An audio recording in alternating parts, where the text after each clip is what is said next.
Une cyberattaque peut frapper n'importe qui, que ce soit une entreprise, une association, une administration, une collectivité, mais aussi des particuliers. Impact potentiel d'une cyberattaque.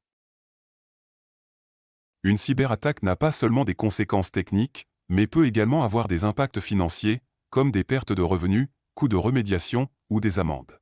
De plus, il peut y avoir des impacts juridiques, comme des violations de données personnelles ou des impacts liés au non-respect de réglementations en vigueur comme le RGPD.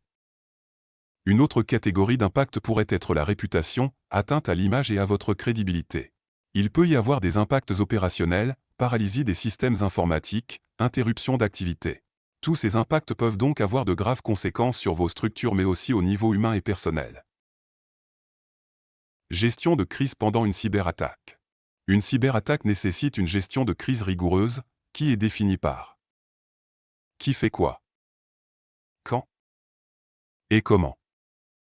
Pour gérer ces situations de crise au mieux, un plan de réponse à l'incident existant vous guidera dans toutes les phases d'une cyberattaque.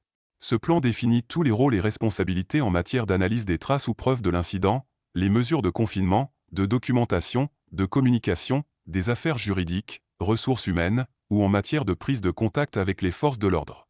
Si vous n'avez pas encore de plan, il est recommandé de contacter des spécialistes dans la matière qui peut vous aider à gérer une crise suite à une cyberattaque et vous aideront également à mieux vous préparer pour de futures attaques. SOS Piratage. Une association à but non lucratif peut vous aider. Vous pouvez nous contacter sur sospiratage.org, sur Facebook ou sur Instagram.